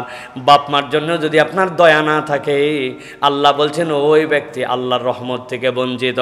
আল্লাহ বলছেন তুমি তাদের জন্য দয়া করো, তাদের জন্য তোমার ডানাগুলা বিছায় দাও, আর আল্লাহর কাছে দোয়া করো, রব্বিরহামহুমা কামা রব্বায়ানি সগীরা। ও আমার আল্লাহ, তারা আমার ক্ষেত্রে ছোটবেলায় যেরকম দয়া করেছেন, আপনি আমাকে ওই রকমভাবে তাদের জন্য দয়ার এই দোয়াটা কবুল করে নেন। কি দয়া করেছেন আব্বা আম্মা, একবার যদি কল্পনা করেন, হৃদয় আপনার দিয়ে যদি ভাবেন, এই আধুনিক জেনারেশন, এই জেনারেশন আমি সব জায়গায় বলি এরা হচ্ছে ডায়াপার জেনারেশন। কিন্তু আমার মাকে আমি দেখেছি 7 দিন সূর্য ওঠে নাই, শীতকাল, কঠিন শীত, শৈত্যপ্রবাহ শুরু হয়ে গেছে। উত্তরবঙ্গের মানুষ আমরা, এমন শৈত্যপ্রবাহ, সূর্য নাই, কিচ্ছু নাই, পিঠা পিঠে আমাদের 7 ভাই বোন, ছোট 2টা ভাই, কাছাকাছি প্রায় 12-13 মাসের ছোট, 7 দিনের জন্য সূর্য ওঠে নাই, এখন তারা তো প্রস্রাব করে। আম্মাকে দেখছি চুলার উপরে কাঁথাগুলা কেমনে কেমনে যেন কষ্ট করে করে 5-7টা শুকায় নিয়েছে। শুকায় নেওয়ার পরে অর্ধেক রাত না যেতে যেতেই ডানের কাঁথা ভিজায় ফেলেছে, বামের কাঁথা 2টা ভিজায় ফেলেছে। বাড়ির সবাই ঘুমায় গেছিল, কিন্তু আম্মা ঘুমাতে পারে নাই। সন্তান যদি প্রস্রাব করে আর তার উপরে যদি থেকে যায় সারা রাত, সন্তান নিউমোনিয়া হয়ে যাবে, সন্তানের ঠান্ডা লেগে যাবে। ডানে ভিজাইছে, বামে নিছে, বামে ভিজাইছে, এরপরে বুকের মধ্যে নিছে, নিজের বুক ভিজে গেছে, তখন শাড়ির আঁচল দিয়ে বুক মুছে আবার সন্তানকে বুকের মধ্যে রেখেছে। তারপরেও সন্তানকে দূরে ঠেলে দেয় নাই। এক রাত যদি আমার মা আমার জন্য এই কষ্ট না করতো, আপনার আমার দুনিয়ায় টিকে থাকা হতো না। আল্লাহ রাব্বুল আলামিন বলছেন, এই তো তোমার মা, যেই মা যেই পিতা তোমার জন্য এত কষ্ট করেছে তুমি কল্পনা করতে পারো নাই। আমি আমার মাকে এখন পর্যন্ত কোনোদিন দেখি নাই। রান্না করার পরে মুরগির রানটা নিজের পাতে নিছে, এত বড় হয়ে গেছে আমরা, তারপরে আম্মা ওই মুরগির রানটা আমার প্লেটেই তুলে দিবে। আব্বার প্লেটের মধ্যে নিচ থেকে তরকারি দিয়ে দিছে। তরকারি দেওয়ার পরে হঠাৎ করে মুরগির কলিজিটা চলে গেছে। জীবনে কোনোদিন আব্বাকে খেতে দেখি নাই। কলিজিটা তুলে পাশে সন্তানের মুখে, না হলে খাওয়া শেষ হয়ে গেলে ডাক দিবে, আয় আব্বা আয়, মুখের মধ্যে কলিজিটা তুলে দিছে। ওই আব্বা ওই আম্মা এত কষ্ট করেছে আপনার আমার জন্য। আল্লাহ বলতেছেন, আমি আল্লাহ দায়িত্ব দিলাম, ওয়াকফিদলাহুমা জানা হাদ্দুল, তুই সন্তান যত বড়ই হয়ে যাস না কেন, তুই আসলে কিছুই বড় হতে পারিস নাই। তোর ওই বড় হওয়ার পেছনে তোর বাপ মা তোকে এই পর্যন্ত ধাক্কায় নিয়ে আসে, তুই তার জন্য তোর ডানাগুলা বিছায়ে দে। আর আল্লাহর কাছে দোয়া কর, আয় রব আমি তো কিছুই করতে পারি না, কিন্তু তারা আমার জন্য যেরকম দয়া করেছে, তুমি আল্লাহ রাব্বুল আলামিন আমার আব্বা আম্মার জন্য সেরকম দয়া করো। সুবহানাল্লাহ। আল্লাহ বলছেন, এই দয়া তোমাদের জন্য আল্লাহর পক্ষ থেকে দেওয়া দায়িত্ব, আল্লাহর পক্ষ থেকে দেওয়া নিয়ামত। আপনার অন্তরে যদি দয়া না থাকে, আপনার অন্তরে কিচ্ছু নাই। আমরা অনেক ক্ষেত্রে দয়াদ্র হই, কিন্তু আমরা আমাদের চুজ করে করে কার জন্য দয়া করবো আর কার জন্য দয়া করব না এটা হিসাব করি। আল্লাহ বলছেন, এই রমাদান তোমাকে দয়ার শিক্ষা দেয়। আল্লাহ বলছেন, সাবাকাত রাহমাতি আলা গদাবি, আমি আল্লাহ নিজের রাগও আছে, নিজের রহমতও আছে, কিন্তু আমার রহমতকে আমার আযাবের উপরে আমি বিজয়ী করে দিয়েছি। সুবহানাল্লাহ। আল্লাহ রহমতকে আযাবের উপরে বিজয়ী করছেন কাদের জন্য? যাদের দিলে দয়া আছে তাদের জন্য। বলেন তো ভাই, এই রমাদানে সবার শেষে ঘুমায় কে? সবার আগে উঠে কে? আমরা কখনো হিসাব করলাম না। আমার মা, আপনার মা, আপনার স্ত্রী, আমার স্ত্রী, আপনার বোন, আমার বোন, সবার শেষে ঘুমায়। আপনি এশার নামাজ পড়ে এসেছেন, খেয়েছেন, দিয়েছেন, শুয়ে পড়েছেন, সেইগুলা পরিষ্কার করে সবগুলা ক্লিন করে তারপরে সে শুতে গেছে। শুতে শুতে সবার শেষ, সবার আগে উঠেছে কে? খাবার রেডি করছে, আবার খাবার গরম করছে, খাবার রান্না করছে, সবগুলা ডাইনিং টেবিলে দিছে। দেওয়ার পর আমরা ভিআইপি মুডে উঠলাম। উঠার পরে আমরা একটুখানি খেতে বসে গেলাম। খেতে বসে টসে আমরা খাওয়া দাওয়া শেষ করে হাত ধুইয়া টেবিল থেকে পর্যন্ত ওই প্লেটটা উঠাই না, চলে গেলাম আমরা নামাজের জন্য। সে সবগুলো এগুলা গুছায়া রেখে টেখে গুছায়া ফ্রিজিং করে ডাইনিং টেবিল পরিষ্কার করে এরপরে বেচারি একটু সালাত আদায় করতে গেছে। আমি তো এরপরে ঘুমায় আছি, চাকরিতে যাব, বাকরিতে যাব, অথবা না থাকলে দীর্ঘ ঘুম। কিন্তু উনার বাড়িতে যদি দুগ্ধপোষ্য শিশু থাকে, ছোট শিশু থাকে, তাহলে আবার সবার আগে উনি উঠছে, কেননা সবাই রোজা আছে, তারে আবার খাওয়ানো লাগবে। এরপরে ওই বাচ্চার খাওয়ানো, তারপরে আবার সন্ধ্যা রাত্রের রান্না, আবার ইফতার রান্না, আবার তার জন্য শেষ রাত্রের রান্না। আমি তো মাগরিবের নামাজ পড়ে আসলাম। আসার পরে চিন্তা করছি, সারা দিন রোজা ছিলাম, একটু ক্লান্তিতে গা এলায় দিয়া আমি একটু মোবাইলে ফেসবুক দেখতেছি, একটু ইউটিউব দেখতেছি, একটু টিভিতে খেলা দেখতেছি, আর উনি আবার আপনার আমার জন্য এসার পরের খাবার রান্না করতেছে। আপনি একটু হিসাব করেন, সবার থেকে বেশি কষ্ট করে আপনার আমার মা, আপনার আমার স্ত্রী। তাদের জন্য আমার ন্যূনতম কোনো দয়া নাই, ফিলিংস নাই, কৃতজ্ঞতা নাই। বউ, থ্যাংক ইউ, তুমি এত সুন্দর একটা উপস্থাপন করেছো খাবার আমাদের জন্য, বউ তোমার প্রতি কৃতজ্ঞতা। চিন্তা করছে, নাউজুবিল্লাহ, নিজের বউর আবার থ্যাংক ইউ দেয় কেমনে? এটা লজ্জা শরমের বিষয় আছে তো না ভাই? কেমনে? আল্লাহ রাসূল সাল্লাল্লাহু আলাইহি ওয়াসাল্লাম বলছে মাল্লাম ইয়াশকুরিন নাস লাম ইয়াশকুরিল্লাহ। আপনি যদি বান্দার কৃতজ্ঞ না হন, আপনি আল্লাহর কৃতজ্ঞই হতে পারেন নাই। আপনি আর তাদের কোনো কাজ দেখতেই পান না। এটা তো ওদেরই কাজ, হ্যাঁ, এটা করবে না তো কি করবে? শায়েখ আহমদুল্লাহর একটা কথা আমার দিলের মধ্যে লাগছে, আমি সব সময় এটা বলি। শায়েখ এটা খুব সুন্দর করে বলেন, এই আর বাপ মায়ের বাড়িতে রান্না বাড়া শিখছে, এর বাপের টাকায় বাপের খাওয়ায়, রান্না করে খাওয়ায় আপনারে। এর বাপ মায়ের টাকায় পড়ালেখা শিখছে, অক্ষর শিখেছে, জ্ঞান শিখেছে, পড়ালেখা করায় আপনার সন্তানরে। ঘর গুছানো, কাপড় কাঁচা এর মায়ের কাছে শিখছে, এর বাড়িতে, এর বাপের টাকায়, আর আপনার বাড়িতে এসে এই সার্ভিস দেয়। আর আপনি ন্যূনতম কৃতজ্ঞতায় তাকে একটু থ্যাংক ইউ বলেন না, তার এই কাজগুলোকে অ্যাপ্রিসিয়েটও করেন না। আপনি চিন্তা করেন, এটা বান্দি নিয়ে আইছি, করবে না মানে? এত করার দায়িত্ব এইটা এত সহজ নয়। যার দিলের মধ্যে দয়া নাই, কৃতজ্ঞতা নাই, আবার স্ত্রীর ও স্বামীর প্রতি এই কৃতজ্ঞতা থাকতে হবে। আপনি মনে করছেন আপনি তো কিছুই করেন না, সারাদিন বাইরে থাকেন, এই বেচারি তো কামাই করে, এই বেচারি রুজি করে বলে তোমাদের মুখে হাসি ফুটানোর জন্য রাত দিনে পরিশ্রম করে, তার যেই কাজ করতে খুব ভালো লাগে এরকম নয়। স্বামীর এটার প্রতি তার কৃতজ্ঞতা আছে, স্বামীর প্রতি তার সন্তুষ্টি আছে, স্বামীর এই কাজের প্রতি তার মহব্বত আছে, এবং স্ত্রীর প্রতি মহব্বত আছে। ওয়াজআলনা বাইনাকুম মাওয়াদ্দাতাম ওয়া রাহমা। আল্লাহ বলছেন এইটার নাম ভালোবাসা। রমাদান এই মুওয়াসাত শিখায়, এই ভালোবাসা শিখায়। আপনি মনে করছেন স্ত্রী কিছুই করে না, স্ত্রী মনে করছে স্বামী কিছুই করে না, দুইজনই আবার রোজাদার। আপনার রোজা কচু, আপনার রোজা কি 100 টাকা কেজি, তাও এত সস্তা মনে করেন না। এটাও এই কচু দিয়েও আর উদাহরণ দেওয়া যাবে না। এটাতে কি বলতে হবে আল্লাহ জানে, কেবল আমার জানা নাই। কিন্তু আমাদেরকে হিসাব শিখতে হবে, দয়াদ্র হতে হবে। পারবো ইনশাআল্লাহ? স্ত্রীকে যাই আজকে ধন্যবাদ দিতে পারবেন তো? বলবেন বেগুনি বানাইছো, লবণ টবণ কিছু ঠিক নাকি, ধন্যবাদ কিলাকিলি নাকি? ভাই বেচারি যে কষ্ট করে আপনি জানেন না, রান্না করে থাকার কষ্ট আছে, রোজার আগ মুহূর্ত পর্যন্ত কষ্ট আছে। কিচ্ছু না ভাই, দাঁড়ায় থাকে যে রান্না করতো, এটার যে কষ্ট আছে। আমি তো ভালো রান্না করি, এই জন্য আমি জানি এগুলা। আল্লাহ আমাদেরকে বোঝার তৌফিক দান করেন। 10 নম্বরে আমাদের জন্য দয়ার পরে সত্যবাদিতা। আল্লাহ রাব্বুল আমিন বলছেন ইয়া আইয়ুহাল্লাযীনা আমানুত্তাকুল্লাহা ওয়া কুনু মা'আস সাদিকিন। সত্যবাদী হতে হবে। ইমানদার সত্যবাদী যদি না হয়, আর সত্য যারা বান তাদের সাথে যদি সম্পর্ক না রাখে, সে কখনো ট্র্যাকে থাকতে পারবে না। কোথায় থাকতে পারবে না? আপনার গাড়ি সঠিক চলবে না আপনি যদি সত্যবাদীর সাথে সম্পর্ক না রাখেন। আপনার সম্পর্ক ফ্রড, 2 নম্বর, চিটিং, বাটপার, ওইগুলোর সাথে আপনার সম্পর্ক। বিড়িখোর, গাঁজাখোর, যেটা ইসলাম পছন্দ করে না, কথাবার্তা বাজে কথা বলে, ঘুরলে ফিরলে মোবাইলে বাজে মহিলার কথা আলোচনা করে। আল্লাহ বলছেন কুনু মা'আস সাদিকিন, সত্যবাদীর সাথে তুমি সম্পর্কিত হও। সাদিকিন মানে কেবল মুখ দিয়ে সত্য কথা বলে এটা না। সবচেয়ে বড় সত্য কোনটা? আল্লাহর বিধানকে স্বীকার করে নাই, আল্লাহ যা বলেছেন সেটা মানে, ওই সত্যবাদী। দুনিয়াতে অনেক সত্যবাদী আপনি দেখতে পাবেন, নামাজ কালাম কিচ্ছু নেই, এই সত্যবাদী সেই সত্যবাদী নয়, ওটা পার্ট অফ সত্যবাদী। আর মূল সত্যবাদীকে, যে আল্লাহ এবং আল্লাহর বিধানকে মেনে নিছে, সে হচ্ছে সত্যায়ন করেছে।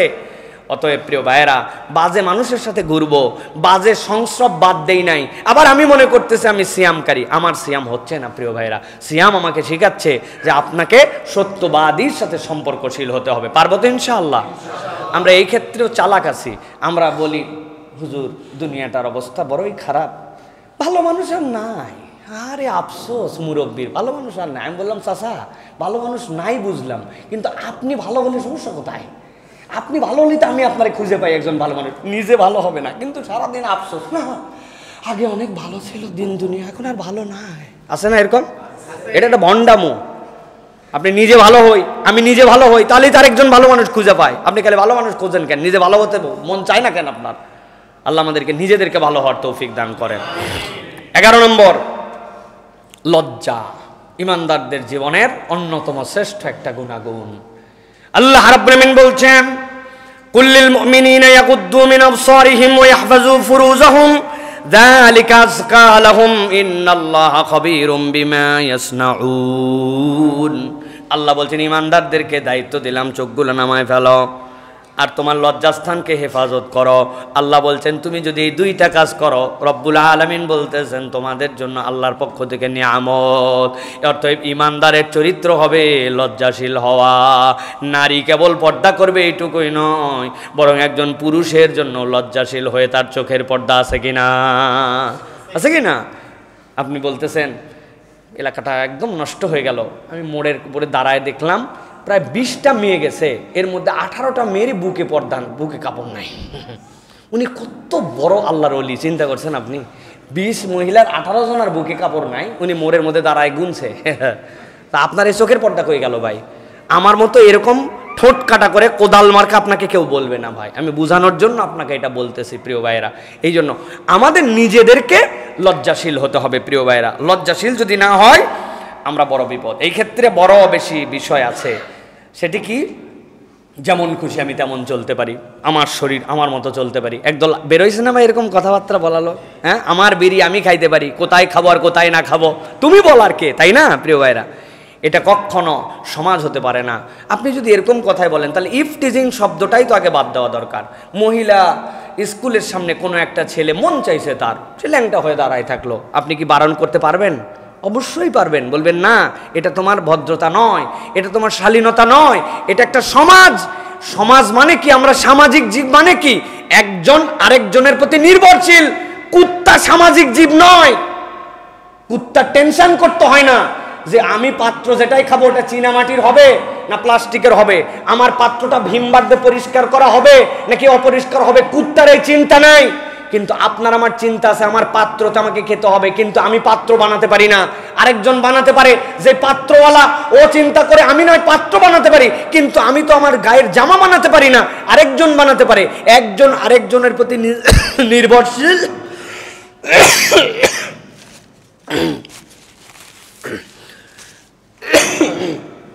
একজন আরেকজনের প্রতি নির্ভরশীল, এই জন্য আমরা সামাজিক জীব। এখন আপনি সামাজিক জীব হয়ে আপনি বলবেন আমি যেমন ইচ্ছা তেমন চলতে পারি, আমার ইচ্ছা আমি সম্পাদন করতে পারি, এটা কখনো সামাজিক জীবের দাবি হতে পারে না। এটা কাদের জন্য হতে পারে? যারা উশৃঙ্খল, যারা এই সমাজকে, এই সমাজের তাহজিব তামাদ্দুনকে প্রায়োরিটি দেয় না, এরা হচ্ছে সেই দল। এরকম একটি দল আমাদের সমাজে এখন প্রভাব বিস্তার করে অন্য কোনো দিক দিয়ে তো আর ফোঁসফাঁস করতে পারতেছে না। এখন অল্প একটু ফুটা পাইলেই ওই দিক দিয়ে একটুখানি বিষ বাইর করার চেষ্টা করতেছে, আছে কিনা ভাই? আর কথায় কথায় মুসলমানদেরকে, ইসলামিস্টদেরকে তারা নানানভাবে কটু কথা বলে, নানানভাবে আমাদেরকে ব্যাকডেটেড বলে। আমরা বলি ভাই আমরা ব্যাকডেটেড, কিন্তু কোন পর্যন্ত? আমরা 1450 বছর আগে নবী যেখান থেকে আপডেট করে আমাদেরকে ক্লিক করেছেন ওইখান থেকে আমরা আপডেট। আর তুমি যে আপডেট হিসাব করতেছো ওই আপডেট এই কয়েকদিন আগেও, এই 1850-এর আগেও নারীর অধিকার আমেরিকার মতো জায়গাতেও ছিল না, সম্পদে অধিকার ছিল না। আর আমরা বেশি আপডেট না, তবে আমরা 1450 বছর আগে আমার নবী ওয়ারিসনামা নির্ধারণ করে গেছে। তোমার ভ্রূণ হত্যা অমুক হত্যার ক্ষেত্রে তুমি কেবল বলতেছো, আর আমার আল্লাহ নারীদের ইজ্জত দিয়ে 1450 বছর আগে ওইটাকে হারাম করে দিয়ে গেছেন। আমার আল্লাহ, তুমি কেবল বলতেছো ইফটিজিং এর কথা, আমার আল্লাহ 1450 বছর আগে বলেছেন পুরুষ তোমার চোখকে নামাও। অতএব আপডেটেড শিক্ষা আমাদেরকে দিতে এসো না। তোমরা যদি আপডেট হতে চাও তাহলে ইসলামকে অনুসরণ করো, ইসলামের বাহিরে কোনো আপডেট কিচ্ছু পৃথিবীতে নাই, ঠিক না? তুমি বিড়ি খাবে রাস্তার মধ্যে খাও, কিন্তু তুমি এটা খাওয়ার পরে এটাকে গুরুত্ব নিবে না, সমাজকে এটাকে তুমি দায়িত্বের মধ্যে আনবে না, এটা কখনো হতে পারে না প্রিয় ভাইরা। এই জন্য আমাদের এই ব্যালেন্স করতে হবে। এটার নাম লজ্জা। যার মধ্যে লজ্জা নাই তার মধ্যে কিছু নাই, যার মধ্যে লজ্জা আছে তার মধ্যে সব আছে প্রিয় ভাইরা। আমরা এই যে আল্লাহর হুকুম হাকাম পালন করি, এই ক্ষেত্রে আমাদের লজ্জা লাগবে। যে আল্লাহ আমাকে খাওয়ান, যে আল্লাহ আমাকে দেখেন, আমি তার সামনে কেমনে অন্যায় করি, আপনার এই লজ্জা কিন্তু আপনাকে ইমানের দিকে নিয়ে যাবে। অতএব লাজুকতা মানুষের জীবনের অন্যতম নিয়ামত। লজ্জাহীন হয়ে গেলে সমাজ পশুর কাতারে নেমে যাবে। আমরা ইতিমধ্যেই দেখতেছি সমাজ পশুর জায়গায় চলে গেছে, ঠিক কিনা ভাই? আরে আমরা বিয়ে শাদী করার পরে বোরখালি বউ হাত ধরে অন্য জায়গায় গেলে ভিতরে অস্বস্তি হয় 5 জনের সামনে, আর কতকগুলো আছে কি আর বিয়ে শাদী কিসের কি, তারপরেও হাত ধরা তো দূরের কথা, যা ইচ্ছা তাই ধরে ফেলতেছে। তাহলে কুকুর আর তার মধ্যে পার্থক্য কোথায়? রাগ করলেন ভাই? আল্লাহ আমাদেরকে বোঝার তৌফিক দান করেন। 11টা গুণাগুণের কথা বলবো বলেছি, কয়টা বলেছি? 11টাই বলছি। আরেকটা বোনাস আছে, মনে আছে তো? 1 নম্বর হচ্ছে বিশ্বস্ত হৃদয়, 2 নম্বর আপনাদের কাছে কি বলেছি? সবর, 3 নম্বর বিশ্বস্ততা, 4 নম্বর ক্ষমা, 5 নম্বর বিনয়, 6 নম্বর শকর, 7 নম্বর ভয়, 8 নম্বর ন্যায়নিষ্ঠা, 9 নম্বর দয়া, 10 নম্বর সত্যবাদিতা, 11 নম্বর 12 নম্বর এবার বোনাস, সবগুলোর উপর শাইনিং, এইটা দিয়ে শাইন করে দিয়েছেন আল্লাহ রাব্বুল আমিন। আল্লাহ রাব্বুল আমিন বলছেন আল্লাযীনা ইউমিনুনা বিল গায়ব ওয়া ইউকিমুনাস সালাহ ওয়া মিম্মা রাযাকনাহুম ইউনফিকুন। আপনি আপনার সব গুনাহগুনের উপরে শাইন দিবেন কি দিয়ে? আল্লাহ বলছেন তুমি হবে সখী, তুমি হবে দানশীল। যেই ইমানদার দানশীল, আল্লাহ তার সব ল্যাকিংস দূর করে আল্লাহ তার নিয়ামতগুলো তার জন্য দান করে দিবেন। সুবহানাল্লাহ। আল্লাহ রাব্বুল আমিন বলছেন الذين ينفقون أموالهم بالليل والنهار سرا وعلانية فلهم أجرهم عند ربهم ولا خوف عليهم ولا هم يحزنون।